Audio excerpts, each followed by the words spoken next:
I know you already covered it on Wednesday, but 1021. So the question is, when calculating the output, why is the 8 voltage at the top of the circuit ignored? It's not ignored, but you're talking about this problem? Point.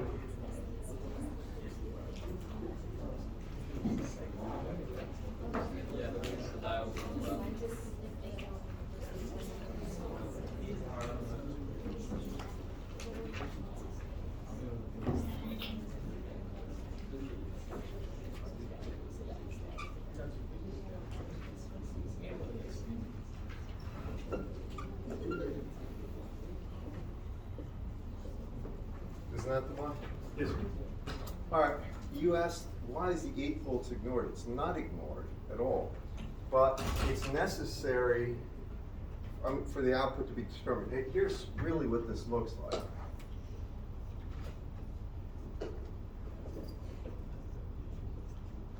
All right. Now, I'll just, I'm not going to spend too much time on this. The 8 volts is not ignored. It literally supplies the current through here, right? So let me explain. Do you have an input voltage you want to look at the output for? How did we start this problem, guys? I said forget about this, leave it an open circuit, didn't I? And the quiescent point is what you're looking for, right? Where it operates if there is no input. In other words, it's not shorted, it's just left hanging. So for there, you all see current would like to flow this way, correct? Can it flow that way? Yes. Yes, it's flowing in the direction the diode allows. Now, if it's flowing in that direction, we could replace this by a short. And I'm trying to answer you as best I know how, okay? So if this is a short circuit, then the output there would be 2 volts. Do you agree with me there? Has to. If that's 2 volts to ground, right? Ground is 0 volts. Then the output, start here, I get an increase of 2 volts. Do you follow me on that? All right. Now, there's no current flowing here, isn't there? You all with me on that, class? I mean, this 8 volts is providing current, right? How much current is providing? For this case, it would be what? It would be 8 minus 2 over 4K, or this current here would be 8 minus 2 over 4K, or it's really 6/4, right? Or 3/2 of a milliamp. All right, so this I here would be 3/2 of a milliamp for this case. I'm trying to answer you in the best way I know how. Now, what happens if this voltage Vn is all of a sudden not greater than 2 volts, but less than 2 volts? Remember, anything greater than 2 volts here will have no effect on the output. The output would be clamped at 2 volts. Isn't that right, class? But let's make the voltage here less than 2 volts. Let's make it 1 volt, okay? So we saw that this was 3/2 of an amp coming down there. Now what I'm going to do is make this to be equal to Vn equal 1 volt with respect to ground. Now, I'm going to go through this the way I did last time. I'm going to rationally talk about the reason for this. I know right now I started with 2 volts here. But if I had 1 volt to ground here, then current, just looking at this, would like to flow that way. Correct, class? Do you all see what I'm talking about? Everybody? If you got 2 volts here and this is 1 volt, it would like to flow, can it flow this way? Yes. What that means necessarily is this diode is on, right? And actually, wasn't there there was a diode. Yeah, sorry. I need to put this diode in, actually. Let me do it. Yeah, I'll do it that way. All right. It would like to flow that way, but this diode prevents that. Do you all see that? Right? Now this diode, if this is 1 volt, there's 8 volts up here. There's 1 volt here. Current can't flow this way, but it sure can flow this way, can't it, class? And again, if I'm assuming this is 1 volt, surely current can flow in this direction, right? If this is 1 volt. You all agree with me there? Now, if it flows there, what is this current? Well, that current would be 8 minus 1 over 4K, right? Amps? Or that's what, 7/8 or 7/4, pardon me, 7/4 of a milliamp. And that is greater than the prior current. Do you all see that? So that 8 volt source is really the thing supplying current, all right, through that resistor. If that makes sense to you. That's what it's really doing. And if you look at this, no current flows there. All the current flows there, so that means that we've got 7/8 of a milliamp flowing that way. And that's what that 8 volt source, you can think what it does for you. It's not ignored, but again, if we added resistors, and I didn't on this problem, but I talked about if I put a resistor here, then all of a sudden that output voltage changes, right? The quiescent point changes, as well as the output voltage possibly. Well, the voltage here would still be the output if it was less than the quiescent point with that resistor. But then things change, and every time you see one of these circuits, you have to approach it and reason through it. Don't try to look for template stuff. I mean, that's a habit students have gotten into with op amps. They say, well, that's this configuration. You do that, you're really going to get hurt. Just make sure, reason through it. Okay. Now, other questions about the home? Yeah. Is there any current going to be on? Well, I don't have a load, so if there's no load, no current can flow, right? Okay. It's an open circuit, isn't it, class? If I put a resistor there, then there would be, right? Then we would figure that out. But there isn't right now. Other questions for the homework I gave you? Yeah, I'm sorry. Why is the V not limited to 2 volts after VI is greater than 2? All right, let me.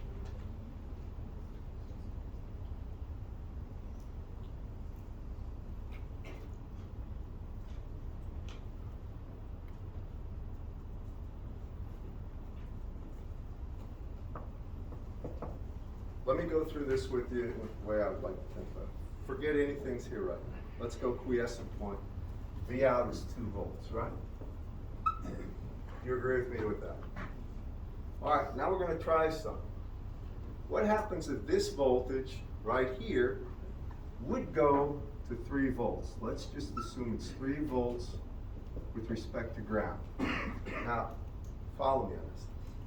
3 volts here, 2 volts here, current would want to flow that way, right? Isn't that right? Is it allowed to flow that way? That's an open circuit. That's still 2 volts. As a matter of fact, no matter how high this voltage gets, the only thing it's trying to do is shove current that way. You follow me on that? And it can't, so it won't. That's the reason. Hope that makes sense to you. But a lot of this stuff, I'm just going to tell you, is unsettling at first, and you have to spend a couple hours with these problems and really work through them and ask yourself the reasons for it. I provide the solutions, but I wish I had an easy method. There is none for these. There's no shortcut method. You have to reason through it, in my opinion. If there is, I don't know about it. Other questions? I don't know how many problems I gave you, but I gave you several. Do you have a question? 4 problems? Okay. All right, well, that's fair, and I know you're anxious for the quiz. I can tell the way you spread out in your arm. So you got your laptops, cards, everything. All right, here's what I'd like to do before we break up today and I give you the quiz. I want to talk about the final examination. Now it is on Tuesday at 12, if I'm not mistaken, from 12 to 2:30, right? It's in this room. And the only reason I'm saying this is because apparently in some other classes, the actual quizzes, the final is given in a larger course, I guess in physics sometimes, so they have multi-sections. So I'm just telling you, it's right here, and it's at noon, and you have to be here for that, unless you have, if you've had an accident or something, I understand that. It's important you're here to take that. Now, what I wanted to do is mention some of the things that I think are essential you consider in studying for the final. And I'm just going to tell you directly. All of you in this room should be very comfortable doing mesh analysis, all right, doing nodal analysis, and doing Thevenin, doing a Thevenin equivalent circuit. Y'all follow me on this? Now, that works for it works for real and imaginary numbers or just resistors. Just leave it there. Thank you very much. It doesn't matter, but those things you have to know well. Now, the second thing I talk about is transient problems. We haven't really done anything with transients for about 3.5 weeks, I think. If you look back at your quizzes, maybe 4. Transient problems are switches with R's and L's. Really, you're going to have inductors or capacitors and resistors, but you won't have an inductor and a capacitor. Either inductors or capacitors, where you're going to have a switch that changes the state of the circuit. Either it's energized and it's open, it's not energized, or it is not energized, it becomes energized, and sometimes you get multiple switches. But all the problems I gave you, I would recommend you go through. You don't have to do them all. Make sure you know how to do them all. When you look at the solutions, they confirm your instincts. Don't have any uncertainty there. You will be getting these. I'm being as clear as I can about that. Make sure you know how to do it. The next thing I'm going to talk about is power and three-phase power. You will get a problem on this, at least one. Remember, there are only 2 real things that change with three-phase power. Well, there's 3 things. One thing is we deal with RMS, voltages and currents. We don't deal with peak. You all remember that. RMS, voltage and current. We deal with both average and complex power and reactive power. Now, those are concepts that we went through and did quite a few problems on, but you have to be familiar with them. Have to be familiar with the big difference between a delta and a Y network. And I will make sure that I state explicitly the source is a delta formation or something like that. And the load is a Y. Y. I won't make it, you will not have to think more than that. Make sure you know the difference between the line currents, right, the current that flows from the generator to the actual distribution load. That's the line current. Doesn't matter what configurations the loads are in or the sources really, because that line current will be the same for any translation of either the delta or Y formation. Then you have the currents that flow through the load, and they will be different if they're in Y versus if they're in delta. So just remember that. And remember, delta voltages go up by the square root of 3, right? It's important to remember that. And they also have a phase adjustment that's ahead by 30 degrees. So those are things I'm just giving you to consider in your study. Now, it's been a while since we did any power problems too. I'm just saying the obvious, but I want to make sure I don't omit the fact that you are required to know those, because on a final exam, in the past, I've had people that were under the impression it's just the last 1 or 2 weeks of classwork that you're responsible for. I promise you it's true. I'm trying to tell you you're responsible for everything. It's a comprehensive final. But the nice thing is most of this stuff builds on the prior. So everything, if you understood the prior, you understand the current, and it's just reinforcing the first step. Remember, Kirchhoff's current law and voltage laws are always essential that you go to them if you don't understand what's going on. Some of the voltages around a closed loop are 0. Some of the currents into any node equal to some of the currents out, or whatever goes into it comes out. Remember that always, because that helps. And one of the quiz problems, either the second or third quiz problem, was based on Kirchhoff's current law, and a lot of people said, well, I'll assume it's in parallel or assume it's in series. It doesn't have to be either. You can have a T-fitting type of thing where you need to use Kirchhoff's current law. Follow me on that? That's used with nodal analysis. Now, next thing I want to mention are operational amplifiers. We have done operational amplifiers. You will only be responsible for ideal operational amplifiers. I am not going to ask you filter characteristics per se. You'll not have to show any kind of a frequency curve of the output input, all right? Nothing like that. But I will expect you to do analysis of something if I put a capacitor and a resistor, or capacitor and an inductor, or any combination therein, and I want output to input. Do y'all follow me? In other words, complex impedances are fair game there, okay? Make sure you know that, and always use the standard rules I tell you.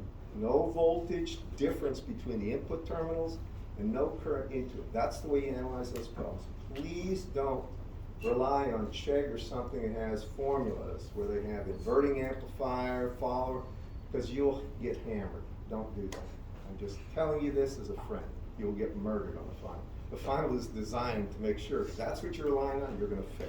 So the whole idea of the final is to test your knowledge base and understanding the material, not your memorization of formula cards from Chegg or whatever they have. I don't even know anymore these days. It used to be a site called Chegg. I can't remember that. I don't even know if it's still there. All right, now the next thing is transformers and mutually coupled circuits. Most likely, if one of the two problems is going to be on there, it will be a transformer problem. There'll be ideal transformers, which are either step up or step down, and remember the significance of the dot. Y'all hear me on that? That dotted terminal tells you where the plus goes for the relative input or output voltage, right? V1 or V2. And the turns ratio determines the ratio of the voltage stepping up or stepping down. Now I gave you a bunch of problems like that, and we did a bunch of them. But there's one other aspect of transformers that I try to make clear, the reflected impedance. So if you have a transformer, y'all remember this? And you have a load on the secondary, and you have a turns ratio, and say there are 20 turns on the secondary for every 1 turn on the primary, and you have an impedance Z0. It means the reflected impedance at the primary, if you wanted to remove the transformer, would be 1/20 squared times the impedance in the secondary. Y'all know what I'm talking about? It's a squared ratio that the actual impedances go through when they're viewed either from the primary or secondary. I can't say this enough because people mess this up.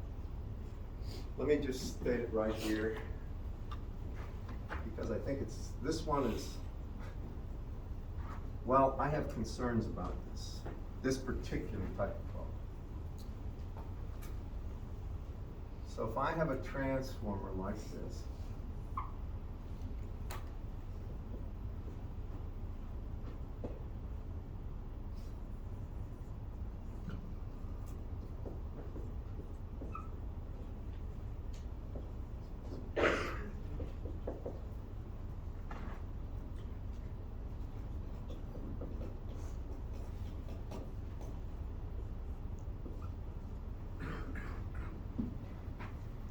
and I wanted to find out, let's say it's a 1 to N, and I wanted to find out what the equivalent impedance is there. So what I'm looking at is the impedance there. This is called reflected impedance. I take the impedance in the secondary, and it's 1 to N, so there are more, I'm assuming N's greater than 1. There are more turns in the secondary, right? More turns, more voltage, more turns, higher impedance. Do y'all follow me on that, class? That means the impedance here, Zn, would be equal to that impedance on the output, and it would be divided by N squared. That's the one thing I can't say enough about, because people have messed that up. Either there won't be a squared ratio or they'll have it wrong. More turns, higher impedance, higher voltage. Just remember that. And if there's higher voltage, there's less current because the power is conserved. Did you have a question? Right, James, you think you could have a no card? You get no cards on this. I'm sorry. This is the standard, been for 35 years. At least when I taught it with Erwin or anybody else. Yeah. It's closed book, closed. But the nice thing is the problems are much less difficult, because if you get cards, and I have never taught a class like this with that, then the problems become overwhelming if you really don't know. And I know this, because then you get a whole big problem. How many people flunk out that never seems. Go ahead. Is that formula the inverse for a step down? Is what? Is that formula like inverted for a step down transformer? Yeah, as a matter of fact, I'm glad you mentioned it. Why don't we do this one? How about we I'll give you exact values, all right? So I'm gonna have a 4-to-1 turns ratio. So now I got more terms than primary. Still after that, and I'm gonna make Z naught something exact. So I'm gonna say Z naught here is gonna be 500 ohms. What's the input impedance I see right here? Well, more terms in the primary, more impedance, right? You see, I've got 4 for every one of the secondary. So my Z in here would be equal, start with 500 ohms, and it's a turns per ratio squared. There's 4 times the number of terms here as there is on the secondary, so it would be 4 squared, or it's 16 times 500. Make sense? 8,000 ohms. All right. That good? Now, mutually coupled circuits are different than this, right? And I think I'm not going to give you a mutually coupled circuits problem. All right? And the reason is that the transformer is the primary thing that you will be dealing with in the real world. I don't know, I wish I knew more about every curriculum. MEs, I know, deal with transformers at times.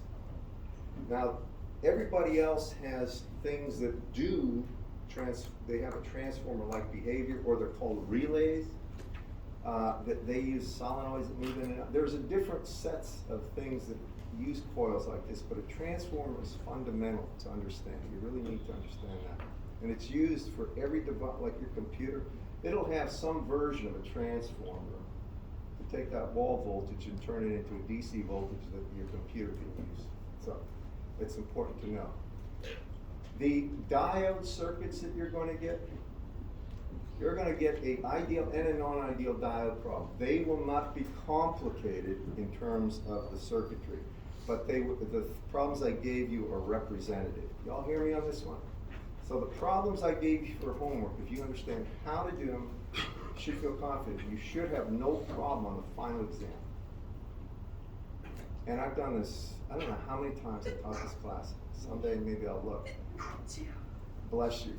And I'll just give you one piece of advice that seems to work if you take it to heart. Get your sleep the night before the final. Don't stay up all night. Don't take all sorts of stimulants to stay up and say, I got it. I have a story about one student who told me, if I take, I think it was Adderall, it was one of these drugs, I can remember anything. And he felt confident. He handed in his test.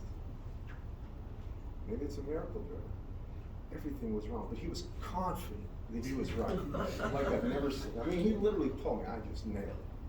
And he was serious. He didn't know what he was doing. But he was confident that he did. That's the scariest thing. At least if I don't know what I'm doing, maybe I can backtrack and figure it out. And you believe it's right, and then you just fall apart. Look, I don't know much about what goes on these days. It used to be coffee, but you know, I can tell you that certain things don't add to the performance on exams. How many questions are on the final? Do you know? How many pages would be a better question? There's going to be probably 6 to 8 distinct questions that have to do with unique circuits. Then there'll be multiple parts. You guys can read them. Think about it, all right? We're going to have something with mesh, no feather. Yes, sir? Are you going to put the quiz grades in on campus so when you get this one? I handed back all the quizzes. You should have. If you don't come up and see me in a few years, you'll have all your quizzes. I've given them all back. I mean, there's no quiz I retain for my own sake. You should have had them all back. If for whatever reason you want us to take a peek at your grades, I'll show you if you don't know what they are. I mean, if you lost them or something, okay? But all the quizzes I've handed back, I never keep them. Or they're in out. If you ever go to my office, it's 432. If you look outside that door, there's a drop box. It's just a wooden box that hangs on the wall. All your quizzes that are unclaimed are there. All right? And there's a bunch of them. Yeah. Will you be posting the quizzes like you did for the midterm? What's that? Will you be posting the quizzes like you did for the midterm? Oh, you mean the solutions? Yeah. I think a lot of them are up there, but I can check. 1 through 6 are. And I think 8 is as well. Just 8 you're missing? No, I think we're missing like. 8, 7, and 9? 9, and 10. What's that? 7, 9, and 10. 7, 9, and 10? Can one of you two, do you volunteer? I can do it. All right. I'll do it afterward. If I have people that you guys can come to, you can just make sure that Dr. Dickinson does this. I will do it. And if my handwriting is inappropriate, theirs is better. I'll make sure it gets up, all right, one way or the other. But I prefer that they're there to do it because then they can tell me if it's not enough. One other thing, let me just say this. All right? So if you wanted to think in your head about problems, I just ran off a bunch of them, right? Off the top, you know, diodes, maybe 1 or 2, call it 1, transformers, operational amplifiers, just think about this, right? Operational amplifiers. Then you're going to have LR or RL circuits, possibly 2 of those. You're going to have mesh and Thevenin. That's 7 things right there. Yeah. Are non-ideal diodes going to be on it? There's one problem that's going to have a non-ideal diode that's based on the homework. So I'll go through one in 1 second. All right, and that's the reason I was asking, because the homework I gave you with non-ideal diodes, a bunch of them, several. Has anybody done the homework?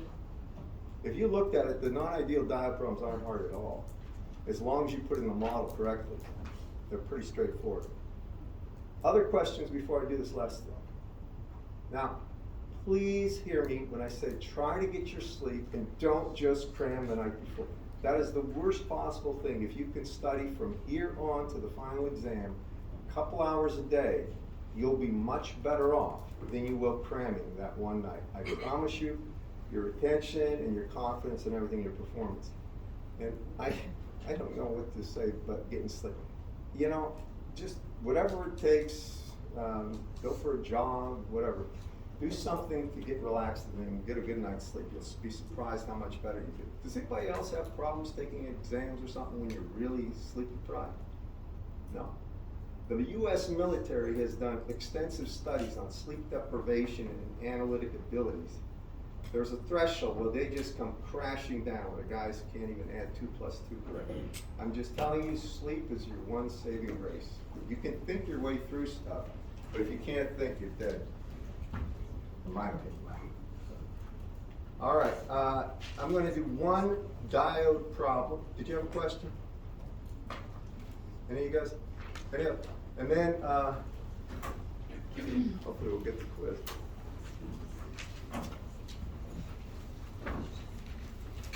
Anybody have a problem they want me to do with diodes? There's some good ones.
Okay, so that's the configuration. We've got input voltage V1 and V2, and they want the output. Now these are piecewise linear diodes, they're not ideal. And that means these parameters, there's going to be a reverse voltage of 0.6 volts that has to be overcome, and there's also a resistance of 30 ohms. Y'all follow me on this, class? So now, we're going to put in the first condition is they want the output of V1 and V2 are both 0. So I'll put for A, V1 equals V2 equals 0 volts. And now I put in the actual model for the piecewise linear diode. That's adding a series resistance of 30, yeah. Is that a node where those two diodes, paths cross? Is that a node? Right They're there? connected, is it? Okay, great. Yeah, I meant to connect. All right, if you look at this and you want the output voltage for the first condition, both 0, this is what I'm going to do first. I'm going to go ahead and put in the piecewise linear model. And that means right here, I'm going to add a battery right here, and that's a fictitious battery of 0.6 volts, and a fictitious battery here of 0.6 volts, and I have to add a resistance of 30 ohms.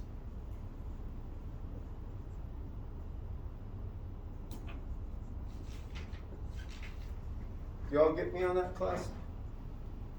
Now please listen. We're going to start by saying for the case V1 and V2 are 0.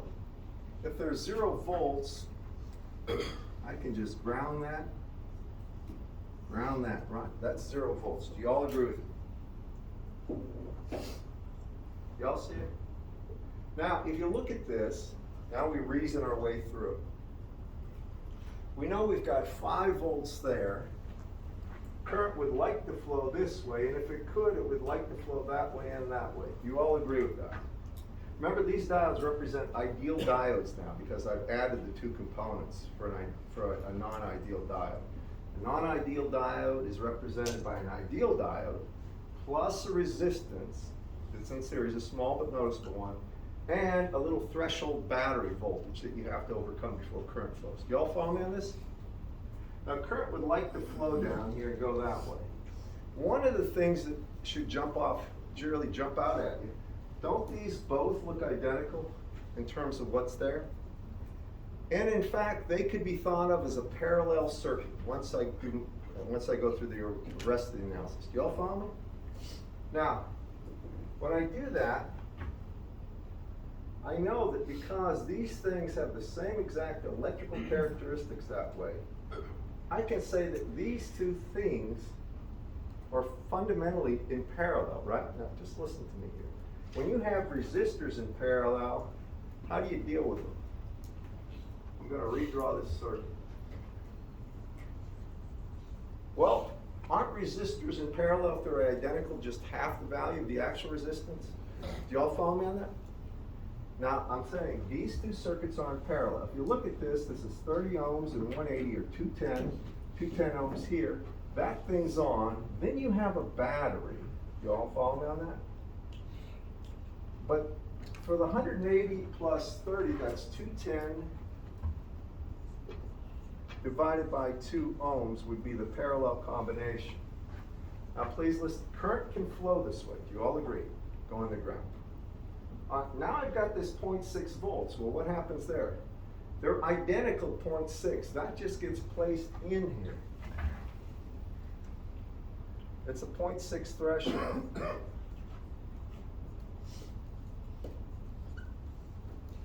Now that goes to ground. Current would like to flow this way. It's allowed to. That can be viewed as a short. So the diode itself is going to be replaced by a short circuit for this part of the analysis. Then I come over here, and that's V out. I come up here, and I have 3K, and this is plus 5 volts. Now this is a representation of what happens if both V1 and V2 are 0. Remember, look to see if you can get two parallel circuits and do what I did. All right, if they're identical in every way, this is a legitimate thing to do. Now, if I wanted this output voltage, how would you get it? I'm going to suggest just don't do voltage division. First, find the current I. What would that current be? Can you all see it in the far back, guys? What would this current be? Well, I've got 5 volts, right? But I have to overcome 6 volts. Do you all see that? So 6 is opposing it. So the net voltage, or the net voltage that could actually drive this current I would be 5 minus 0.6 volts. And then you have to take a look at what's limiting that current, or the resistance. Well, 210 by 2 is 105, isn't it, class? So there's 105 ohms plus 3K, or it's going to be 3105 would be the actual resistance that's limiting that current. And this would be an amps. You all agree with that? How many see this? This is a little more involved problem, but if you think through it, you'll get it. And that parallel thing I just showed you is the key. All right? You can write equations, circuit equations, but it takes too long to be efficient. Now, if you have that, take a look at this for a second. What is this output voltage going to be? Now think. There's 5 volts there, right? And there's a drop of what? Isn't it just I times R there, class? We have I, correct? So if we multiply it by 3K, we would have the voltage drop, right? Can you all hear me and see this in the far back? All right? So that means this output voltage would be 5 minus 3K times this I. And that is what? That's 4.4, right? Over 3105. And if somebody was nice and wants to give me that number, it would be great, but you don't have to. Anyone? 0.75. Say again? 0.75. For V out? No, this is about 4. Yeah, actually you might be right. Say that again, whoever said it, please. 0.75. Who's talking? Okay, 0.75? Yeah, you're right, 0.75 volts. Now, just one more and you get your quiz, okay? Hang with me. How do you, when you read through your circuit, because your 2 voltages were, or your forward voltages were the same, you just... Yeah, and the only way you can get away with this is if these two things are identical, then you can take the resistances and add it and just put them in parallel, and the voltages remain unchanged, but the voltages have to be the same. How do you deal with that if they're not the same? Well, then you have to write loop equations. That's the thing I'm trying to avoid. All right, and you won't be asked that. That's a little, I mean, when you're doing that, the time involved gets to be an issue. All right, you with me on that? We're going to do one more. Hear me now. In the book, it says the next case, and you can check, did anybody do this problem? Anybody at all? Look at it. I'm not going to ask you to say anything, but you did it? All right, that's the way they do it, I believe, the way I laid it out. The next part is 0 and 5 volts. So they're going to say V2 is now 5 volts. Please listen to this. This gets good. So here we're going to have 5 volts. That's still 0 volts. Now listen carefully. All right? Please listen to this. Here's where the ideal diode stuff you did comes to bear in the analysis. If I look at this, and this goes to 5 volts, right? When we had both 0, we know we had an output voltage of 0.75. Do you all agree with me? Now if I start cranking this up to 5 volts, you all see how current would want to flow this way? Take a look at that. How many see that? Can you all see current would want to flow this way? If that was already, the output was 0.75, and I start increasing V2, all of a sudden current would want to flow that way. Is it allowed to flow that way is the next question. No, so nothing happens. This turns off. You ignore this section of the circuit. Do y'all hear me? Please just listen to the last point. It's going to mean something to you. Now, if I want the output voltage there, if this section is off, and just to emphasize it's off, it's going to get erased. Now what's the output voltage? There's one thing that changes. Actually, two. You see how the 180 and 30 are now 210, but they're not divided by 2, are they? It's just one leg, right? You all see that? And that means over here, when I calculate this, this is just going to be this problem. Follow me? It's not 210 divided by 2 because they're not in parallel. There's just one of those circuits is on. Are you good with that, class? So that means this current is what? It's going to be not 105, but 3210, right? Correct, class? If y'all follow me on this, this is the only thing that's changing. And now, when that's 3210, this is 3210.